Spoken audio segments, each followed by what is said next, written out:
Boa noite, amigos.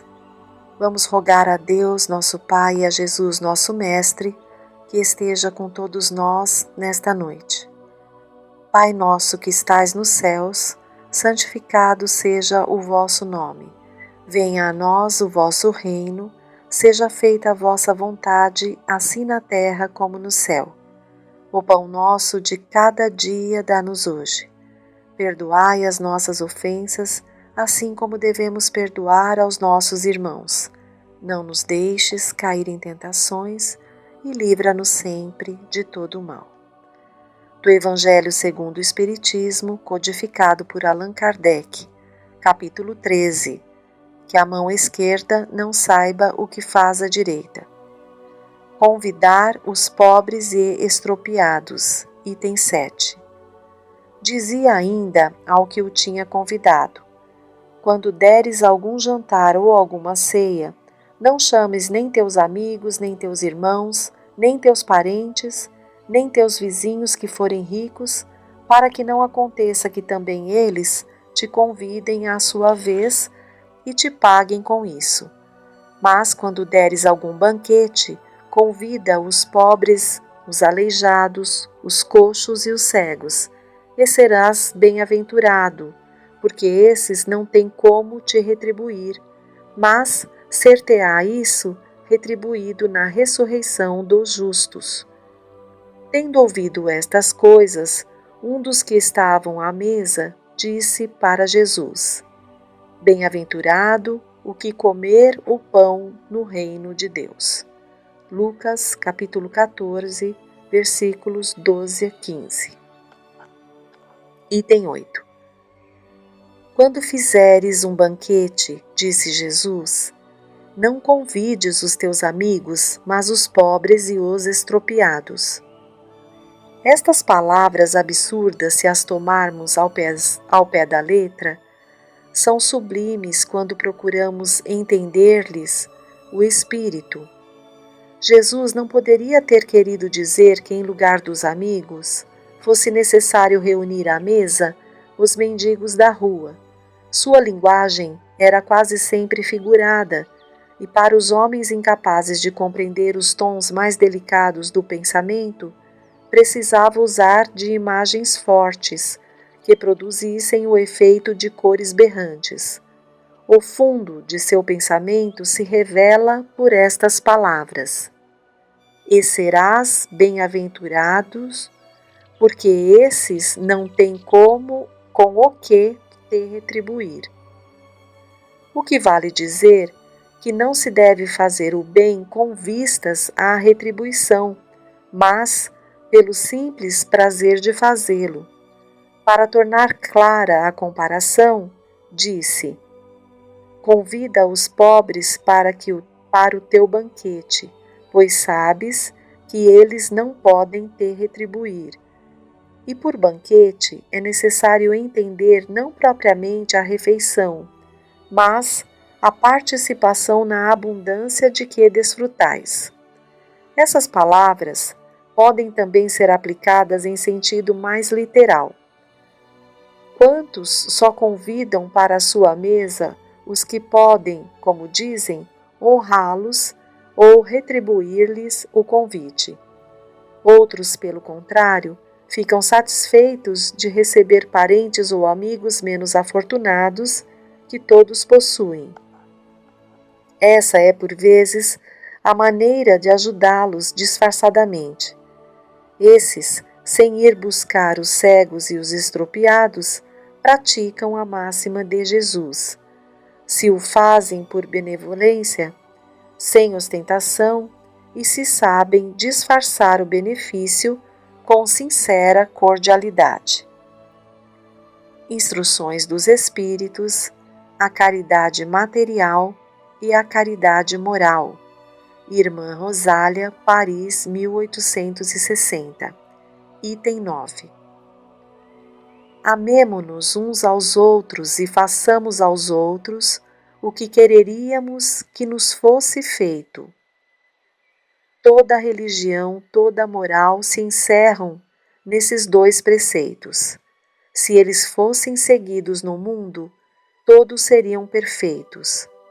Não haveria ódios nem ressentimentos. Direi mais ainda, não haveria pobreza, porque do supérfluo da mesa de cada rico, quantos pobres seriam alimentados? E assim, não mais se veriam como nos bairros sombrios em que vivi na minha última encarnação, pobres mulheres arrastando consigo miseráveis crianças necessitadas de tudo. Ricos, pensai um pouco em tudo isso. Ajudai o mais possível aos infelizes. Dai para que Deus vos retribua um dia o bem que houverdes feito para encontrardes, ao sair do vosso invólucro terrestre, um cortejo de espíritos reconhecidos que vos receberão no limiar de um mundo mais feliz. Se pudéssemos saber a alegria que provei ao encontrar no além, aqueles a quem beneficiei na minha última vida terrena.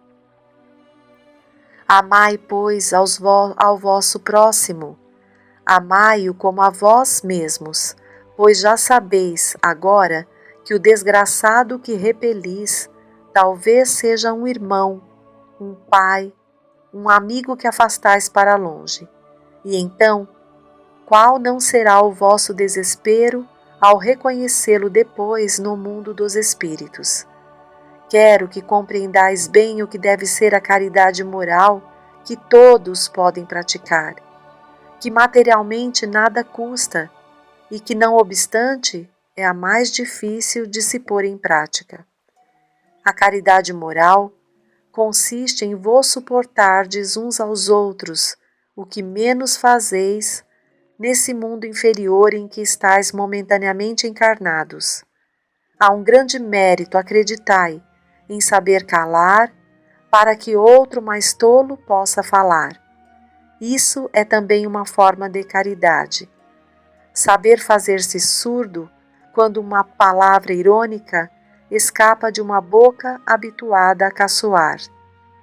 Não ver o sorriso desdenhoso com que vos recebem pessoas que muitas vezes erradamente se julgam superiores a vós, quando na vida espírita, a única verdadeira, estão às vezes muito abaixo. Eis um merecimento que não é de humildade, mas de caridade, pois não se incomodar com as faltas alheias é caridade moral. Essa caridade, entretanto, não deve impedir que se pratique a outra, pelo contrário. Pensai, sobretudo, que não deveis desprezar o vosso semelhante. Lembrai-vos de tudo o que vos tenho dito. É necessário lembrar incessantemente que o pobre repelido talvez seja um espírito que vos foi caro e que momentaneamente se encontra numa posição inferior à vossa. Reencontrei um dos pobres do vosso mundo a quem pude, por felicidade, beneficiar algumas vezes e ao qual tenho agora de pedir por minha vez. Recordai-vos de que Jesus disse que somos todos irmãos, e pensai sempre nisso antes de repelirdes o leproso ou o mendigo. Adeus. Pensai naqueles que sofrem e orai. Item 10. Um espírito protetor, Lyon, 1860.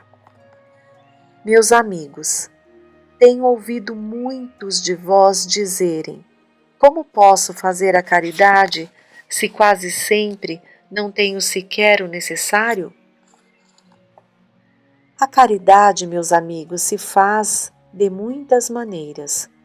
Podeis fazê-la em pensamento, em palavras e em ações. Em pensamento, orando pelos pobres abandonados que morreram sem terem sequer vivido.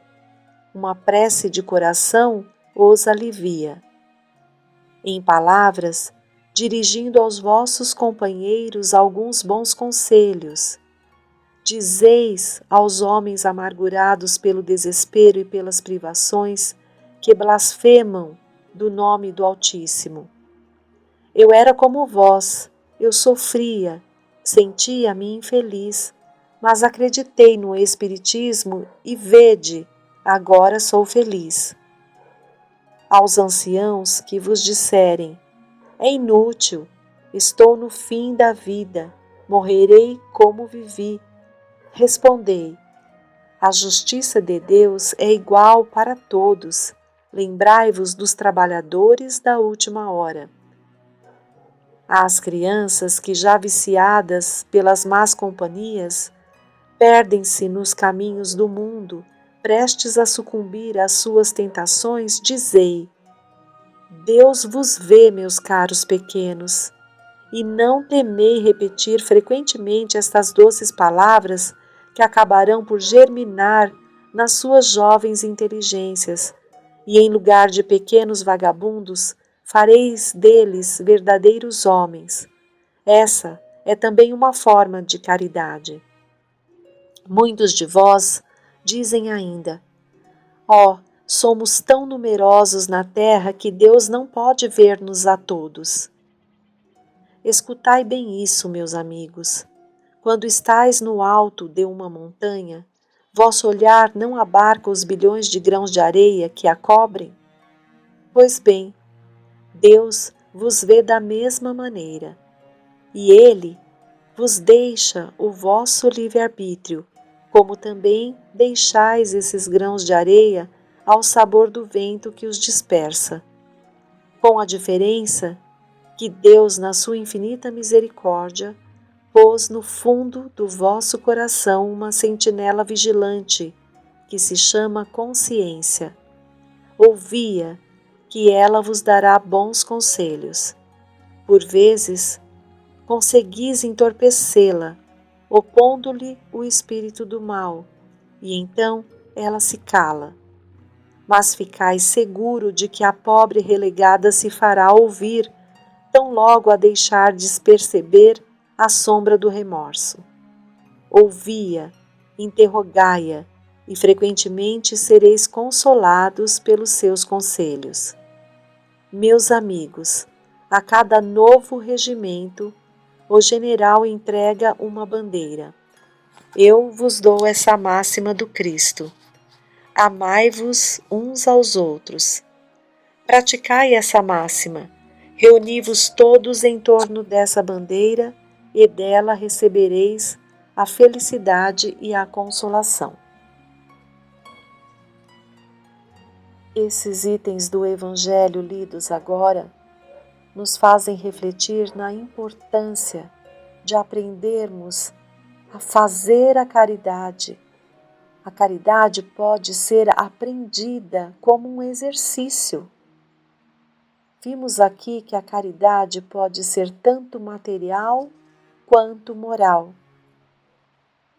Vimos aqui que o mais importante é fazer o bem sem esperar retribuição, sem esperar que seja dado ali o retorno daquilo que fazemos.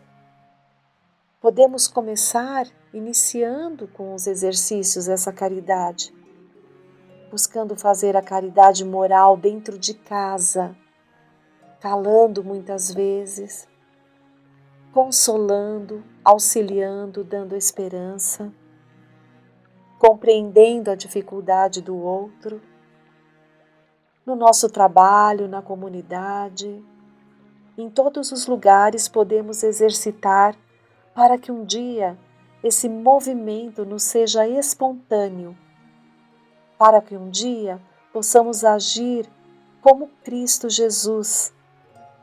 Nesses momentos precisamos dos ensinamentos do Cristo e precisamos do esforço para compreender a esses ensinamentos.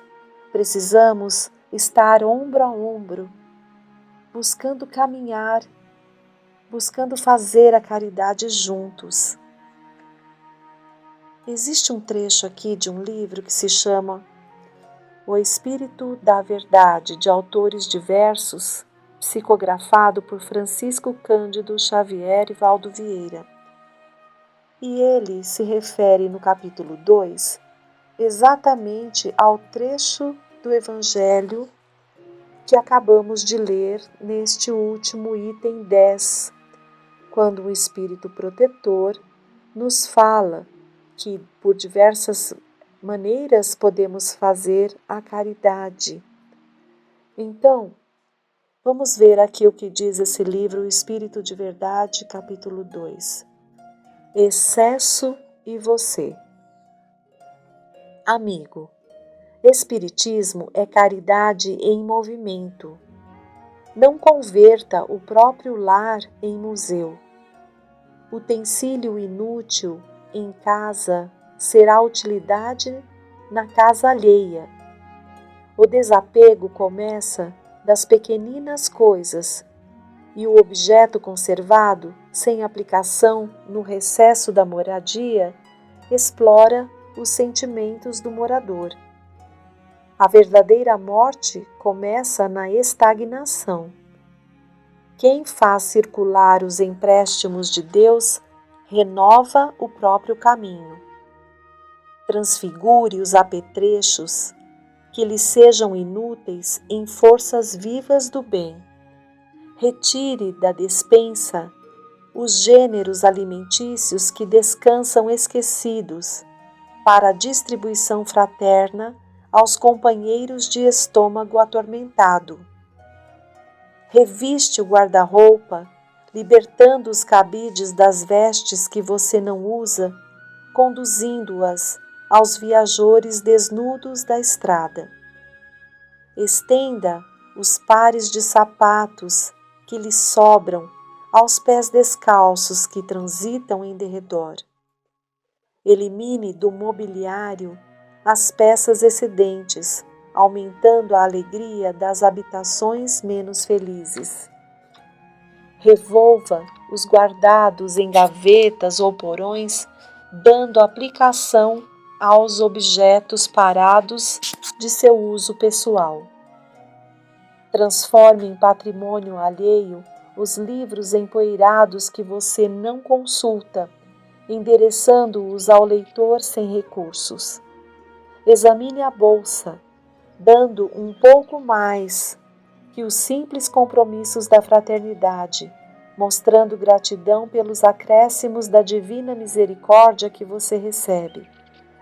Ofereça ao irmão comum alguma relíquia ou lembrança afetiva de parentes e amigos, ora na pátria espiritual, enviando aos que partiram maior contentamento com tal gesto.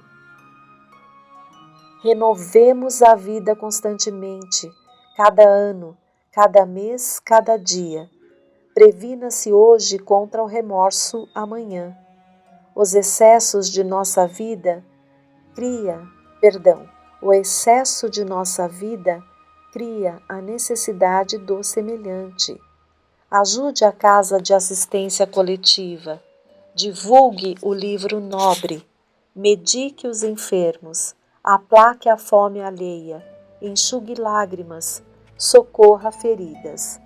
Quando buscamos a intimidade do Senhor, os valores mumificados em nossas mãos ressurgem nas mãos dos outros, em exaltação de amor e luz para todas as criaturas de Deus. André Luiz. Então finalizamos aqui as nossas reflexões desses trechinhos do Evangelho do capítulo 13, que a vossa mão esquerda não saiba o que faz a direita. E assim, agradecidos a Deus e a Jesus, nos despedimos e até o próximo encontro.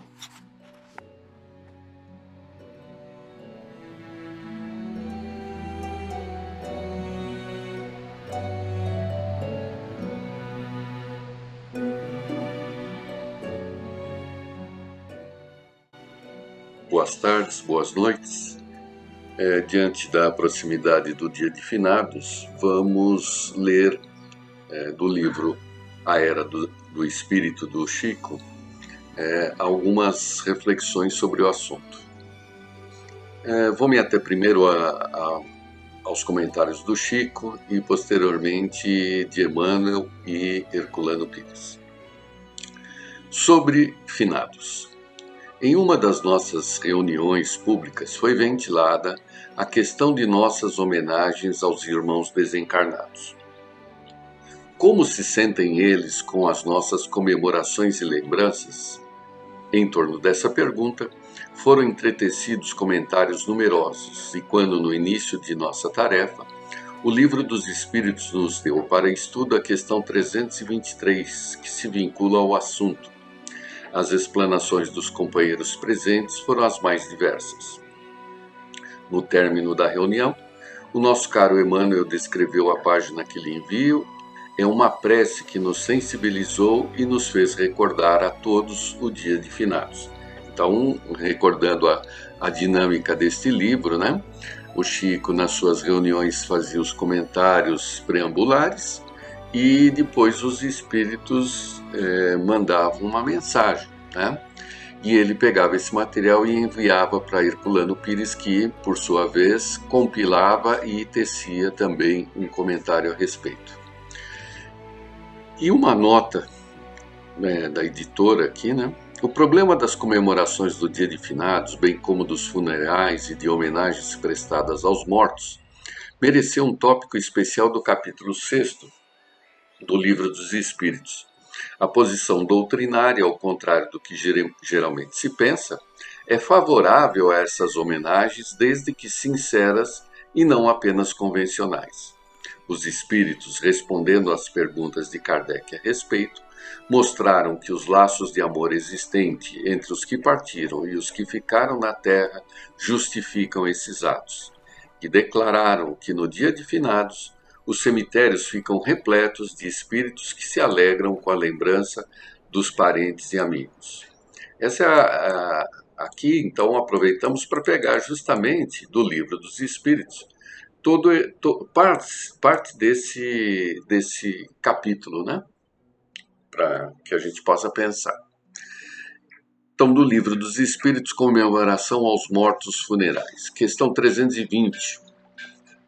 Os espíritos são sensíveis à saudade daqueles que os amaram na terra? Resposta: muito mais do que se acredita. Essa lembrança aumenta-lhes a felicidade se estão felizes.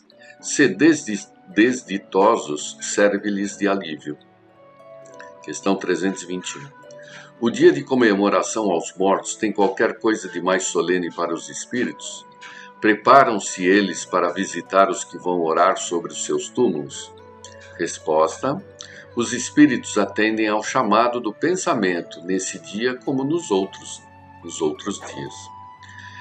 Esse é para eles um dia de reunião junto às sepulturas? Resposta: são mais numerosos nesse dia, porque há uma maior concentração de pessoas a chamá-los, mas comparecem apenas em atenção aos seus amigos e não pela multidão dos indiferentes. Pergunta 321b. Sob que forma comparece e como seriam vistos se pudesse tornar-se visíveis?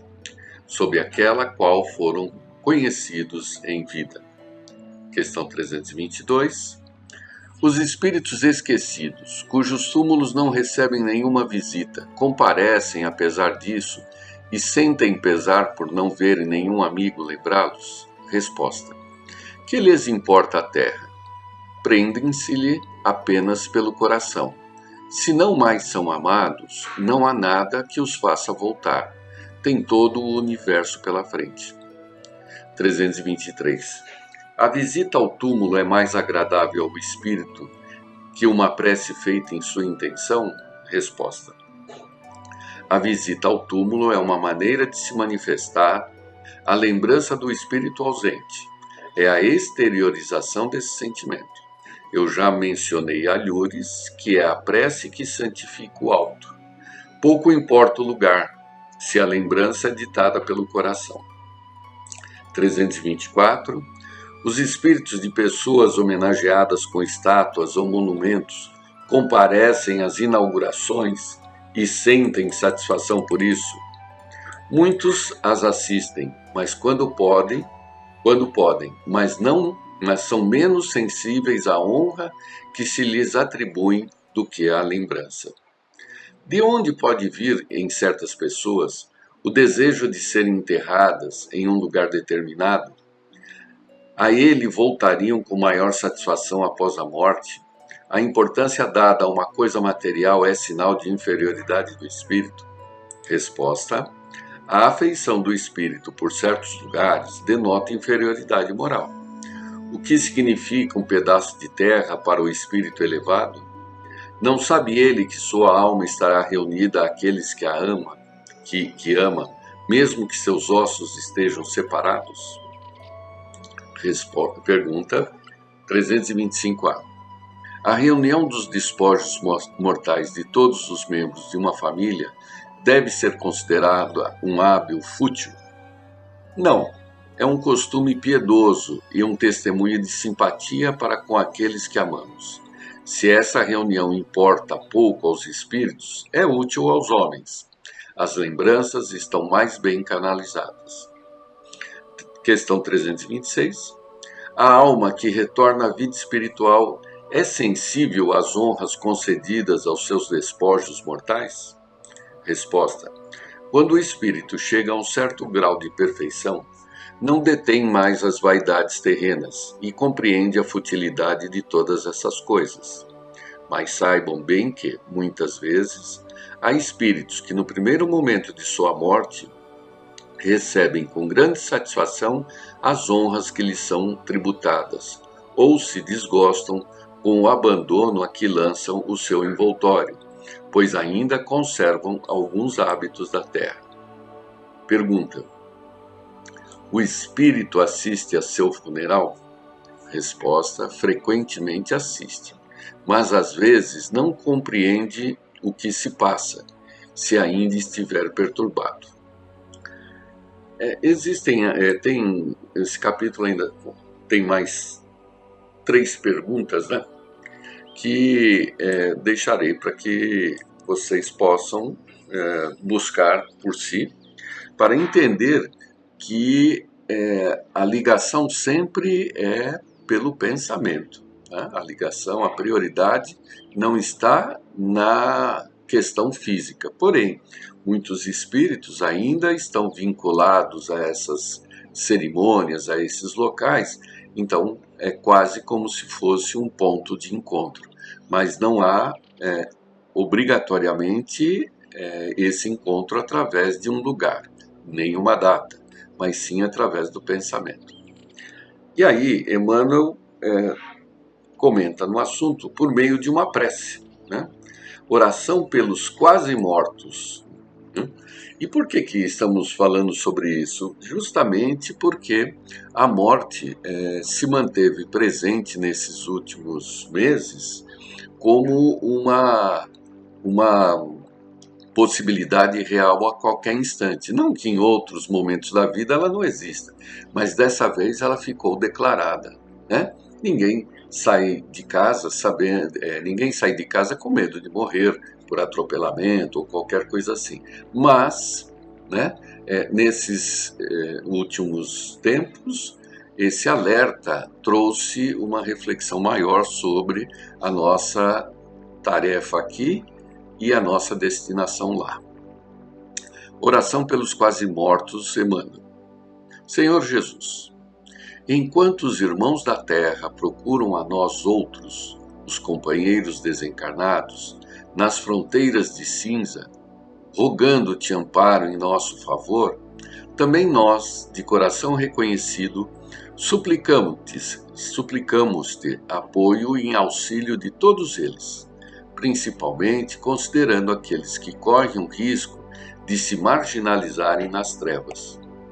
Pelos que perderam a fé, recusando o sentido real da vida, e que jazem quase mortos de desespero, pelos que desertaram das responsabilidades próprias, anestesiando transitoriamente o próprio raciocínio, e surgem quase mortos de inanição espiritual, pelos que se entregaram à ambição desmesurada, a se rodearem sem qualquer proveito dos recursos da terra, e repontam do cotidiano quase mortos de penúria da alma, pelos que se hipertrofiaram na supercultura da inteligência, gelando o coração para o serviço da solidariedade, e aparecem quase mortos ao frio da indiferença.